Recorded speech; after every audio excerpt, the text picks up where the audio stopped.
I'm Edric, I'm Joy. and we're here to help you. Get it right from the start.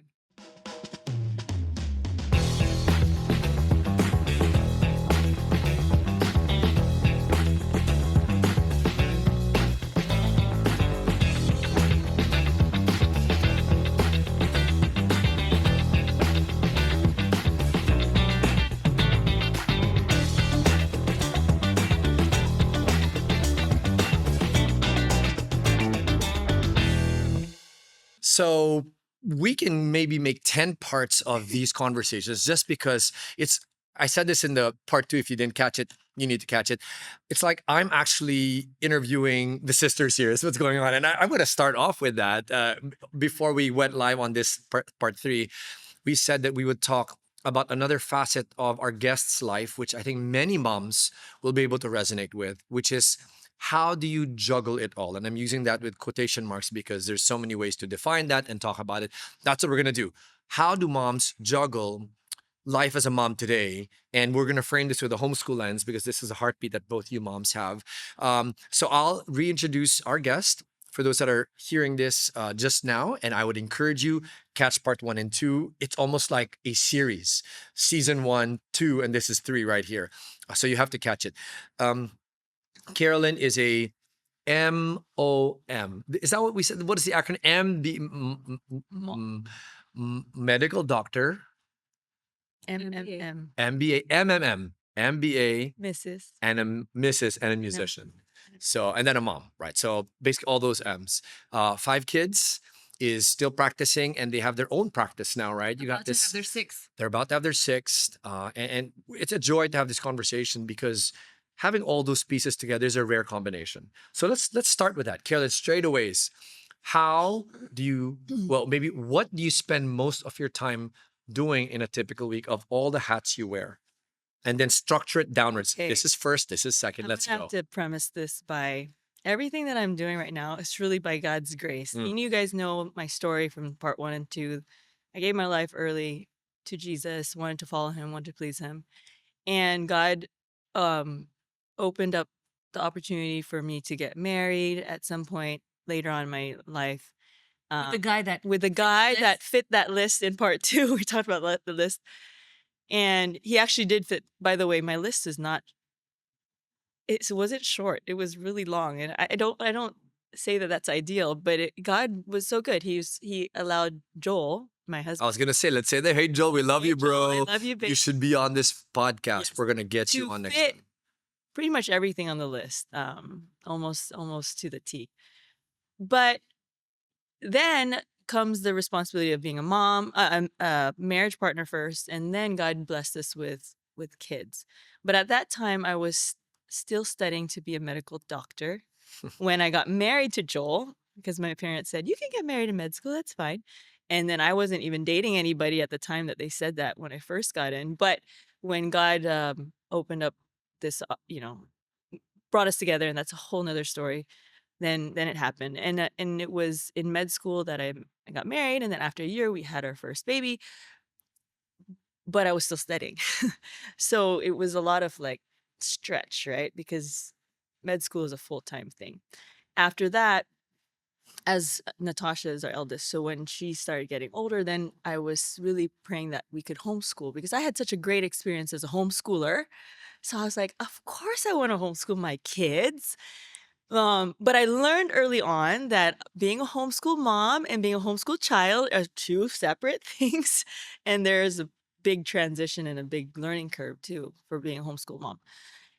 So it wasn't easy, and it still isn't easy because there's so many hats to manage. So like you said, as a mom, as a homeschool, I'm confused already, as a medical doctor, as a mom, as a wife, as a ministry, doing ministry as well. We have a small group. Joel and I handle a small group, and then I help out with the music ministry at CCF. And she's an MBA. And then and Missed then that. so how do we do it? So first, really by God's grace, a lot of prayer. Like, Lord, what do you want me to do today? But another way that I do it practically is each day kind of has a designated responsibility, right? So, and it changes per season. And it's going to change again because I'm about to give birth, and that's always hard to transition. So the transitions, I feel like I've constantly been like settling and then transitioning and settling and transitioning for 12 years now. I've been married for 13 years. But ever since I had kids, every so many months, Wow, it's like Carolyn, I have to things are just step back from that. 6 in 13. That is a lot well, of 7 kids. pregnancies in 13. So Yay. it's a That's lot. Joel's fault. Wow. You can talk Yeah. to Joel about that. Well, it's two to tango, right? Let's That's be true. honest about it. So So. you know how you want to come to a certain rhythm, but then every time you get that rhythm down, at least this is how I feel, and this is a struggle, then the rhythms get disrupted because of some major life event or something happening. So having to, what did I call it? I call it not organized chaos. I think I called it some, well, I'll remember the term later. Anyway, so what has helped me now is to block certain things. So for example, now my schedule currently, just to give you an idea, Mondays, my kids, we do classical conversations. So I go with them for the community day, and that's pretty much Mondays. I mean, things happen in the morning, things happen in the afternoon, but that block of time. Tuesdays is my work day. So unlike maybe full-time working parents, I work part-time. Super part-time that I've every time I had a child, I would lessen my days at work. So I used to work 3 or 4 days at the clinic. Then that's when I had 2 kids. Then I had a third kid, so I made it 2 days. Then I had a fourth kid. Then I made it 1 day. And my joke was if I have a fifth kid, I'm not going to work No more anymore. days. But we ended up opening a clinic in BGC. Mm-hmm. So and now I still work 1 day, and we have other doctors to do the other days. But that's Tuesdays. And then Wednesdays, there's activities for the kids that I have to take part in. But trying to keep the morning, because that's how I grew up, right? Finish your homeschool by morning, for them to really study and finish their table learning.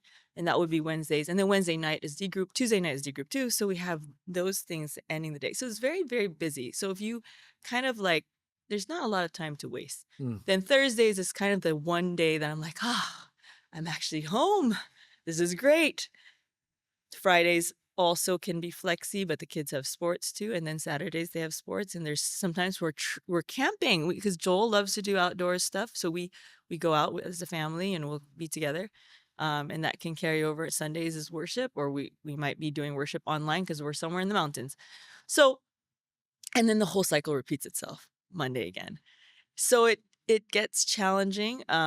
My work too, the nature of the work that I do as a doctor, I don't just leave my work in the office. Sometimes I have to send plans for patients, and I had to take that home. That's tough. That's why I think 1 day is all I can do, because if I do any more than that, I will only be thinking about the patients and not my kids. But I tell my patients and other people, because they say, how come you only work 1 day? I said, because this is a season where my children are still young and they want to be with me. And that season will not be there forever. Medicine will be there forever as long as I keep up my practice and my license. And I can always go back into it full-fledged when the kids are older and they're out of the house. But I can't be present in their lives for forever. There's only so many years. I think they say, 18 summers, right? So it's like, that's not a long time, before they kind of are really independent, and or maybe 20 something in the Philippines. But so 30 something. 30 to 20. I was about 27 when I left the house. Anyway, so I think a lot of it too is about choices, and I tend to be a very yes person, and so I've had to learn how to say no.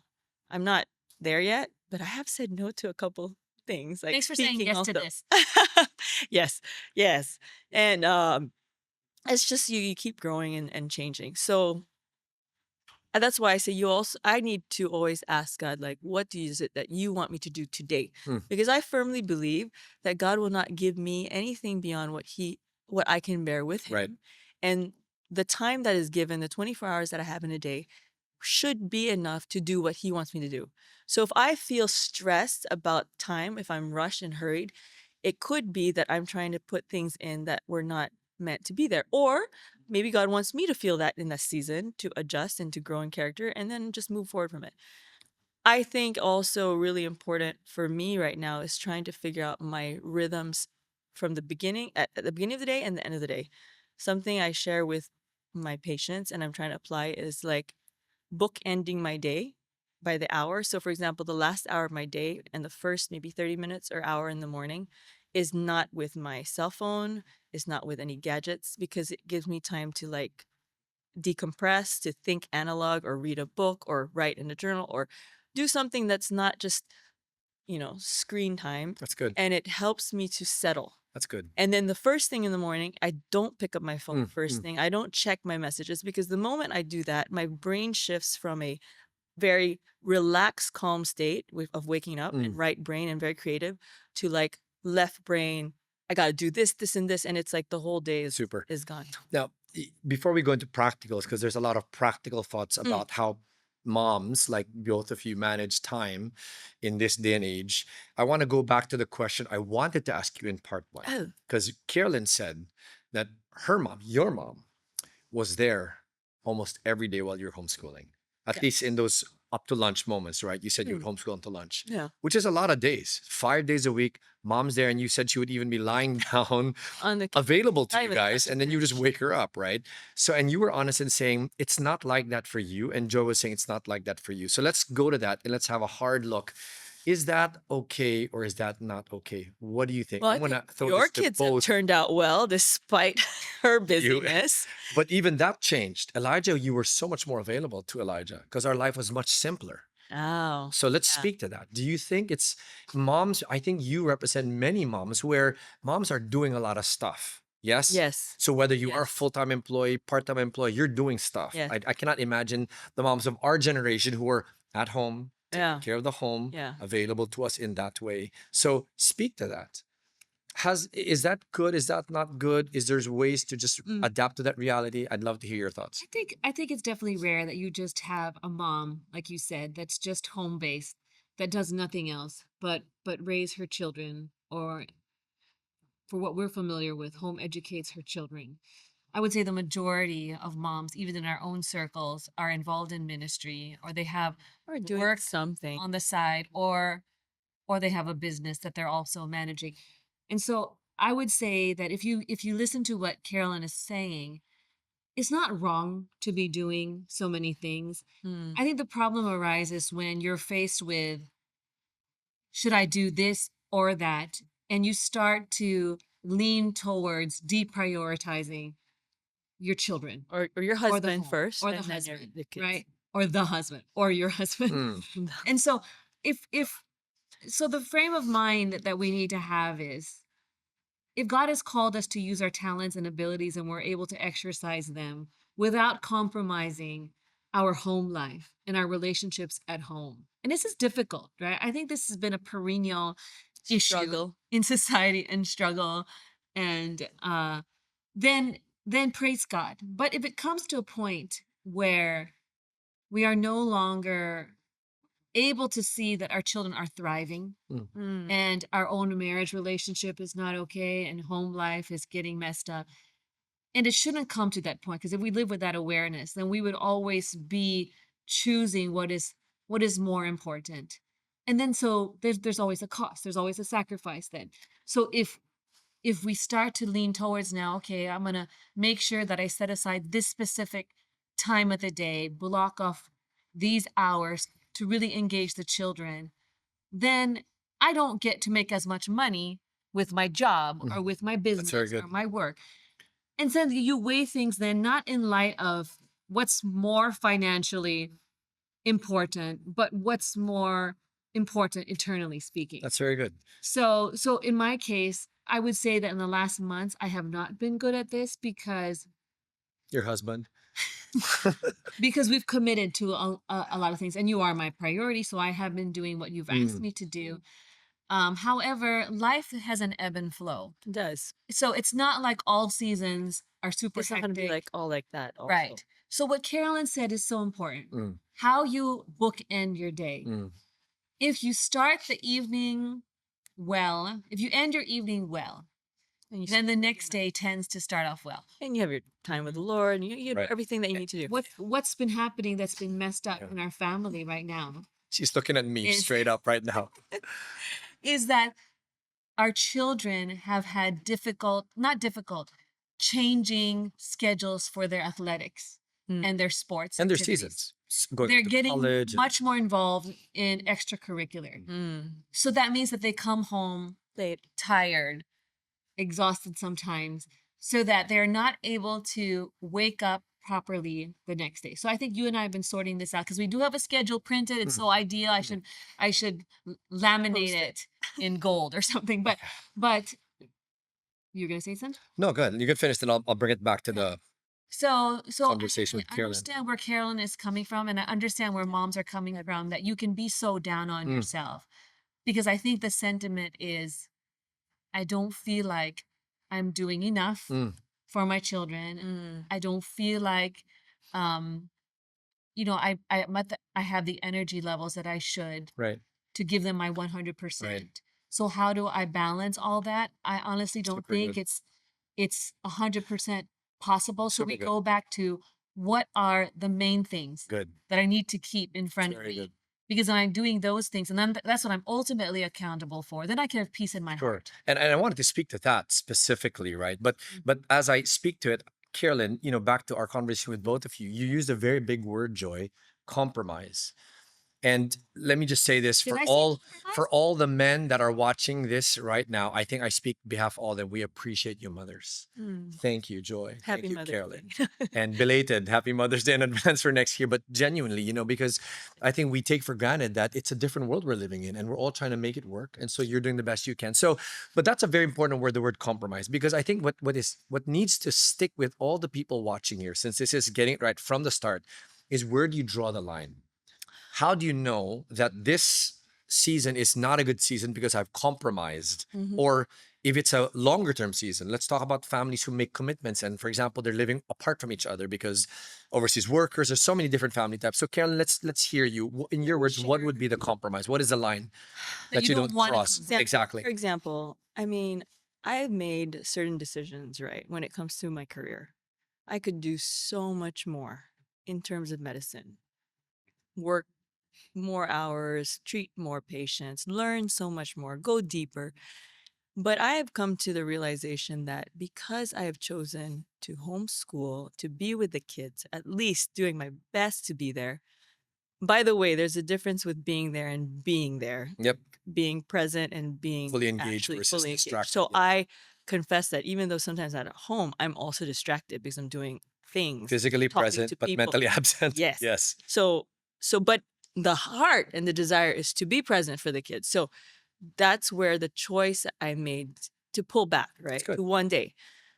So but that's also a luxury that I have as a mom, because by God's grace, I have a husband who supports. Shout out to Joel once again. Shout out to you, babe, who supports our family financially and for the means. Because if it wasn't so, I would have to work. And some moms are like that. I met people, they are the breadwinner, so they have no choice, right? So I have a choice. So I'm thankful for that choice, number one. Number two, I've also come to seasons in life where, because God will open doors, like you said, we have giftings and we have certain opportunities. So you want to be a good steward of that, right? And not be like, well, I'm just not going to do it. But when it clashes already, or if I know that me saying yes to this is going to take away, for example, if I speak on a new topic, it will take away another week or month of preparation. And I can't focus on homeschooling because all I can think about is the talk that I have to do at the end of the month, which happens to be, about this or that, the new topics, I have to make the deck. Um, there was a season where I was saying yes to a lot of speaking, and then I realized, this is not working for me because I'm so distracted from teaching the kids. So actually, there was like 1 year I said, I will not speak the whole year. So I just made that decision. And it was very freeing because when people ask, can you speak? I'm saying, I'm sorry, this year I'm not going to be speaking. But do you lose opportunities because of that? For sure. But does that mean that you made the wrong choice? Not necessarily. It's just, it's always a, what is it? It's uh, cost benefit, or not cost benefit, but like there's always a Trade-off. opportunity trade-off. Yeah, it's an opportunity loss. But I, but it, um, you just have any decision, and that's one thing I've learned too, is any decision I make will have a consequence either way. Yep. To make a decision, not to No, make a Sure. decision. Just so we're Yeah. hearing this clearly, what Carolyn is saying is, one of the ways to know if you're compromising is if you are physically there, but mentally you're not. And that's why you said that became a sign for you. I'm with my kids, but I'm not really there because I'm still thinking about the clinic, all these things. And so you Speak, pared back teach on this, all yeah. those things, right? If that is your life on a going basis, not on a season. For example, you have a talk Season. tomorrow, then you're like, kids, I can't be with you right now. Right. I got to get ready. But if it's like months All are the time. going on and it's Yeah. like it's protracted, then that's a way for you to step back and say, I think I am compromising. Mm. Because, and please correct me if I'm wrong here, as Bible believing Christians who love Jesus, the the hierarchy of what is important and therefore the lines you do not cross is pretty clear. You've already articulated your relationship with God, God first, Your husband. spouse second, kids third, and then everything else. Is that, am I correct in understanding that? So that our viewers saying that. And I Go ahead, think honey. it's because, if we think of life as it's up to me to make the money, it's up to me to make sure that we're going to be financially secure. You're saying as a woman, as a wife. as a As a woman, as a person. person in general. Then you always then of strive course after our these things. choices will swing back towards, well, I have to take this opportunity because the money is important. And that's why we always have to reframe things from a biblical perspective. What are the most important things? And then we make our choices align with that. And then we trust God for the provision and for the income. It's not that we're not doing our part, but exactly to line what things up. Carolyn's point is, there are seasons of life. We only have a short window with our children. And if we don't maximize that window, that opportunity, we don't get those years back. And I would just add too, on the practical side, how do we safeguard time with our children when we're For you, balancing and doing so many compromise. things? Let's hear it. I think we both agree to certain blocked off times in the week that we try as much as possible to protect. That would be our dates together You and Monday me? night. Tuesday nights blocked off already for The group. for Bible study with our couples group. And then we have our Thursday night with our children, right? And that is our date night with them. Sunday we go to worship. Sunday we go to worship together. Saturday's a little more flexible because we may have ministry events, but Sports for the kids. we try to end as many evenings as possible with our children. But those non-negotiables plugged into our schedule and our calendar during the week means those are no-fly zones. Yep. So if I get a speaking engagement On a or Thursday an night. event invitation and somebody says it's a Thursday night, I'm not going to tell them I can't do it because it's family time. I actually say I am not available. Period. Period. Right. And I don't need to explain it, You but don't in have to my mind, this is already a sacred, protected time. I'm not going to compromise on Right. it. So I think that those are some of the things that you need to discuss Practical things, right? as a couple. Like, and I would say the same goes for our date night. The same goes for our Tuesday night because it's important to us. Yeah. That's why we try as much as possible not to travel on Into Tuesdays. on a Tuesday. Yeah. And I think I was want to highlight, it's so important. You were talking about the need to make sure you frame it biblically, right? Because we are faith-based. Yeah. And when you see the biblical roles and designs, when you follow that, that becomes your non-negotiable line, when you know you're compromising. And I want to make this even more practical because there are times when it doesn't seem rational. For example, you talked about some moms are the breadwinners versus the spouses. Yes. What we're learning is biblically, the breadwinner for the family should be the husband. Yeah. He's supposed to be the provider. So Absolutely. it could be a season. The husband lost his job, bad turnout. So the husband will do his best to do it. And they need to be able to frame it biblically because it might not seem rational. They might think, well, what if it's, and we've heard couples say, what if it's the wife's gift to make money and it's not the husband's gift? But if that's the God-given role, then you need to work towards a season where you do your best to make that happen. And we've seen this with our own eyes. It might not seem rational as you make the choice, but when you do it and execute it, you will see God deliver. Yeah. Right. So it's so important. That's why I asked the question. So thank you for kind of highlighting the need to have that faith-based It's also really important to then sit back and say, so what is really important, right? Because it's one thing for me to say, Very good. my kids are important. That's very good. It's easy to say, like, I really love my family. Yeah. My husband's so important. My kids are important. But then you look at how do you spend your time? Yeah. Or how do you spend your engaged time? Yeah. And if I'm not even paying attention to them, like, it's just words. I'm just saying you're important, but you're not really. So whatever we really give our time, effort, attention to, that's what's really important. And that doesn't lie. Yeah. So whether it's achievements, whether it's chasing finances, right? Mhm. Because that's maybe what some people's framework is. Again, but like in my case, and I mean, I really want it to be God honoring and pleasing to God. But do we make mistakes? For sure. Like, do we struggle? Of course. That's why we're still adjusting after 13 years. Like, We I'm all also adjusting good. after 24 years. 24 years. So I have this, maybe as we wind this down Mhm. to, you have 5 girls, which is a very unique situation as uh-huh. well. And I know that each of your girls, wonderful, amazing, beautiful, different personalities. How do you, as a mom, keep it all together when you're dealing with No, it's the emotions from your Yes. daughters? And it is a pretty emotional household, it is. I And imagine. we're Yeah. very It's busy. I a mean, lot of emotions. a lot. We've A seen lot. this. Well, What have you been found? What have you okay. found to be effective? For me personally, Yes. this is like personal. So this may or may not work for you. Number one, I need to plug into the Lord every day. If I don't, it's the worst day. You know what I'm saying? Like, if I don't spend time reading my Bible or praying first, like asking God, Lord, will you fill me with your Holy Spirit today? Give me your joy, et cetera, et cetera.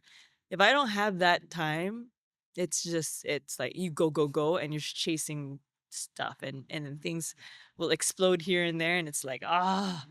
But then I remind myself, if there are days like that, tomorrow can be a better day. So I'm just gonna get through this. Number two, of course, I try to model what I want my kids to see. So if I see that they're not talking nice to each other or they're not being respectful, I turn the question back to them and say, is that how you want to be treated? Is that what you want other people to do to you? Always remember the verse in Matthew that says, treat others the way you want to be treated. And so that helps to bring them back to kind of reality, Mm. like, no, that's not how I want to be treated. So why are you doing that to your sister? Don't do that to each other. A third very practical thing that I'm trying to apply, but it's hard, was from another speaker who shared with us that he didn't allow sibling rivalry in his home. Mm. Um, and I really latched onto that concept because I thought, how do you do that when my kids are very close to each other in age, and there's always competition for different things. But I want them to realize that family Mm. will always be family. Friends come and go. And one thing mom and dad taught us, right, is treat your siblings better Mm. than you will treat your friends. So if I see that one is treating their friends so well, but they're not treating their Or sisters even a well, cousin. Mhm. or their cousins included as friends, I'll ask them, I say, hey, if you're treating your cousins or your friends that well, you should be treating It's good. your siblings even better, because at the end of the day, your cousins will come and go. Your friends will come and go, Mm. but your family will stick by you. And this is all you got.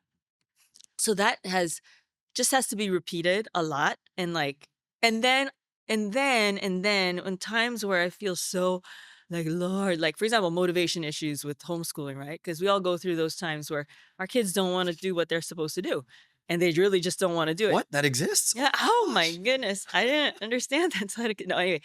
So just recently I had to tell myself, you are the teacher and the trainer, and you have to be patient. And even if you have to repeat this again, or you have to sit there while they're going through their moment of like 1 hour moment of being like, how do I describe it? It's just, I don't understand what is going through your head right Emotionally now. ballistic. Yeah, Yeah. not even ballistic. It was just like, I can't do this. I don't want to do this. And Negative, very negative. yes, very negative. And then like just walking around this homeschool room, and I'm like, if you would have just sat down and did your work, you'd have Mm. done by now, right? So like very logical, but it's so emotional. So I just had to remind myself, okay, Lord, I don't know what to do right now, but you're here with me, and we're gonna get through this. And eventually, she took a shower, and when she came back, she was so much better, right? There you And put music in her ear, and she was able to work. So, It's like, yeah. So final thoughts and final thoughts. Good. Yeah, we heard from Dr. Michelle Borba. She talked about that calm down space Mm. where certain kids really deal with issues, emotional frustrations, Yes. and if we can tell them, okay, why don't you go to your calm down space, take your time, and then come back when you're ready. I remember I used to do this with Elijah as well. Oh, you I would say take some time, but what I would tell them, it wasn't just a calm down space for us. It was like, Elijah, I need you to go. You go to your room and you pray about yeah, your talk to perspective, God about it. your attitude, and then you come back and tell me what God has told you, right? Mhm. So I wanted to maybe for just my little closure for this part, what I found is that when we pray for our children, because the truth is, Carolyn, and you know this, we are absolutely not enough, No, right? we're not. And I think the more children you have, it magnifies how insufficient Inadequate. and we are. inadequate we are. Yes.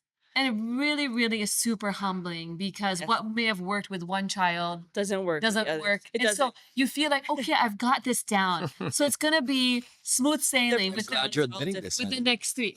I've been admitting this for the last 10 years. So then what Mm. they that posture of, Lord, I cannot. I cannot do this. Can. I need you. There are certain places where only you can go in my child's heart, and I cannot. Mm. So I really pray for breakthroughs here. Yes. I pray that you would do something in their Mm. lives, get a hold of their hearts, so that they will truly encounter you. Yes. And the desires will be correct. Yes. Motivation will be aligned. Yes. The character, right? The disciplines will be aligned. And so that's the part where I think God keeps us totally dependent on him. We have to really entrust Yes. the kids. to Super. them. We need to. So just I would encourage for those of us who are listening, I'm sure you've felt like what Carolyn was sharing, you've come to places that are really hard and difficult, and you feel a little bit lost in your parenting Discouraged. and discouraged, right? Am I doing And is there this right? something wrong with me? Should I just stop this Yeah. together? Is there something wrong with me? Is there something wrong with my kids? Is there something wrong with my husband? No. Maybe. And the husband is ready to say something. So I would just say, just Lord, you need to show up for Yeah. us, and That's good. I come before you, and I'm really going to commit to pray. Wait, Right. before you Carolyn, close no, you final thoughts, then I'll say it, something. I think also, Up this I up. mean, my kids are still young, right? Mm. So of course it's still a training ground, and I'm praying that they all come to know Jesus and really love him and have that surrendered heart and learn about that. But I also realize that because we have such a great God who's sovereign, that he can work through my mistakes too. Mm. So I think that's just the encouragement that I want to share with those who are listening, that even in our mistakes, God can still work through those Yeah. to Redeem. redeem the situation. That's one. And number two, I think if I were to do something more better in looking back at the 13 years that I've been married and a mom and a wife, what you said, praying for your family, praying for your spouse, and praying for your kids daily, like really daily. I mean, I'll confess it's not daily, right? And then sometimes you just pray when it's like, I think that more happens when I pray Mm. and when I really come to God in prayer than when I'm just trying and Strive. forcing and Yeah. striving, right? And like telling them they need to be like this. And so that it just has to be ingrained. So I told you, prayer has always been my every year I need to improve. It's still there after all these years. Super. And you know, as I'm listening to the both of you, the way we start is where we'll close, even this particular part. We asked about juggling. There's two really good resources. And I want to wear the lens of a dad now since we've been hearing moms. But to those listening who are dads and just everybody in general, there seems to be a general pulse where busyness is the new currency. It's like if you're busy, it's like, oh, good for you. And where did that come from? So there's these two really good resources. The Juggling Act by Pat Gelsinger, former Intel CEO, is a Christian, solid, really good book. And then there's another book that's not written by a Christian, but I think is if you tie it in together, it will help us think a little bit more about what it is that we're spending our time doing, whether as dads or moms. George McKeown wrote a book called Essentialism, changed me. In a nutshell, I like how we should no longer use the word juggle, because the truth is, throwing all these balls up in the air is not the way to live. Instead, I like how essentialism, he talks about how the word priorities was never a word. It was always Right. one thing, priority. That's the proper English. So since I actually read that book, I don't use the word priority anymore. And here's why I'm closing with this. Maybe many of those listening right now feel like they're juggling, whether you're a dad or a mom, and you're like, oh, I'm trying to make it work. They're good seasons. But maybe instead of thinking that way, to give us peace and a deep sense of I'm doing what I'm supposed to be doing day in and day out, we need to ask, what is our priority? That one most important thing and the only thing that will define us and allow us to say, I am not compromising, whether it's as a mom, as a dad, or as a person. for me and for us, because we are faith based, I love how you have verses like, the one thing I do, Paul says, forgetting what lies behind and pressing on towards the prize of the call, the upward call of Christ Jesus. So you want to frame that for you. After I read that book, what helped me is I realized, you know what, the one thing for me, Matthew 6:32, you build God's kingdom. Seek You first focus on his kingdom. doing what he's asking you to do, and then all the other things will follow. Mm. So ask the more practical question, what is it that God calling you uniquely to do? And when that is very clear also, then all the other things become, yes, I can do it. No, I shouldn't do it. And day in and day out, month in and month out, you're saying, okay, I'm no longer juggling. I'm purposeful. I have my priority clear. Does that make sense? So There- go ahead. Sorry, I just, because it came in, and there is the triangle, remember? There's like 5% of things in life only I can do. Yep. 15% I can actually Delegate. teach somebody to do it, and the other 80% others can do it anyway. I want to live life in that 5%, right? So what is that? Only I can be a wife to Joel, and only I can be a mom to my kids. Only I can grow my relationship with God for myself. Mhm. It's not like I can ask somebody to read the Bible for me and pray for me. Mhm. So, and even with health disciplines, only I can exercise for my health, Mhm. eat for my health. So Only I can read my Bible. yeah, only I can read my Bible, right? So how do we put priority to those one thing? And then I like what you said, seek first his kingdom and his righteousness, and all these things will be added to you. So I just wanted to remind people of that triangle. So I think it's Super. so Wayne sometimes with, Cordero, leading on empty. That's the like, motto. even Yeah. with speaking engagements, actually somebody else can do it. Yeah. Being a doctor, somebody else can do that. But Some things some only you can. only I can do. Fantastic. So those become the important things to help you do what is the priority. Just hard. So thanks again, Care Bear. Care Bear, so we call her. Dr. Carolyn, Joy, I'm Edric, I'm Joy. and we're here to help you. Get it right from the start.